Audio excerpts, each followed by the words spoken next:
After over 1,000 casual hours of playing this game, I thought I would share my favorite operators to use. I'm not going to get into numbers or anything intricate, you can leave that stuff to other Asian Arknights channels. After all, I'm more of a unga bunga type. Big gun goes boom, operator fun. I thought it would be boring if I picked a bunch of 6 stars, so I included 2 5 stars for the hell of it. Alright, let's get this one out of the way. Ever since the release of the Rock Whisperer, I have pretty much mained her as a DPS tank ever since. Then Penance came out and I threw that old trash in the dumpster.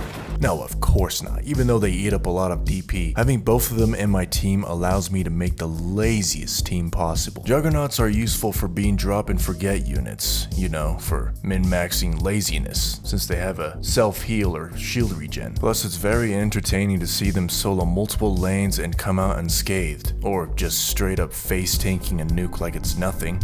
That's also pretty cool. I'm kidding, she might be strong, but I'd rather watch ChatGPT come up with a good Arknights joke than watch Chen delete everything with a squirt gun. And speaking of boring, Whispering is on this list because I really like the sound of her gunbrella. She's got long range, an ability to shorten the duration of status effects, and has a really niche talent, good for a select few operators that have been power crept. You're probably better off picking the berries or Nightingale, but there's something about this depressed, goth, hot damn this skin is nice jellyfish that I can't let go. There is nothing wrong with liking operators that support your laziness. Scotty might be another drop and forget unit, but this time all 3 of her skills have their uses. Yes, anyone who uses Scotty as much as I do uses S2 the most. A maxed out skill 2 is basically an infinite HP regen and a stat buffer with near infinite range, but that doesn't mean S1 or 3 aren't used. Scotty is great because her S2 charges faster than I initially anticipated. What makes her even better is the fact that she comes at a mere 8 DP, allowing you to get her on the battlefield really early in the game. The consistent fun she brings is top tier, especially when she's paired with units that can't be healed through conventional means like the Juggernaut class. And if you're an Abyssal Hunter enjoyer like myself, she's an absolute gem, perfect for those zombie shark memes that no one really does. Before Texas Alter became the god of nukers, there was a certain horse that dominated the realm. Well, fortunately, even in the aftermath, Nerl is still extremely useful. All 3 skills are useful, but the one that is most consistently useful is S2. 2 words: deployment slots. Okay, that's not enough to make sense. What I'm trying to say is S2 doesn't use deployment slots when she's on the battlefield.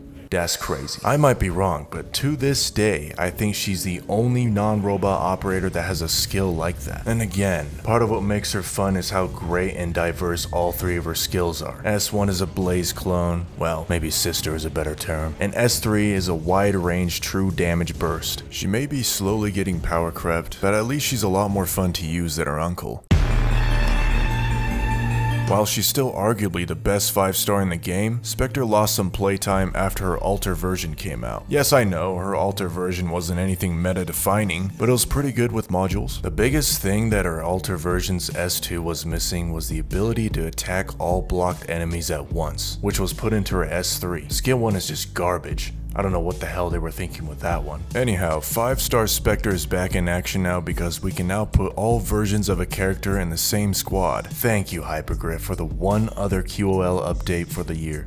Much appreciated. Her usefulness comes from being fairly easy to pull from the gacha, having an immortality skill, blocking as much as a tank, and an HP regen. She's been pretty fun to use for her self-sustain, ability to solo lanes and mini-bosses comfortably, and insane Abyssal Hunter synergy.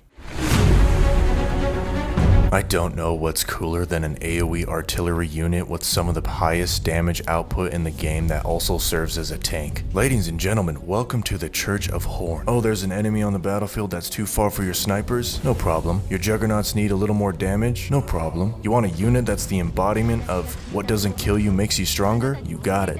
There's something about an artillery unit that makes the game fun. You guys ever play those RTS games with long-range artillery? Yeah.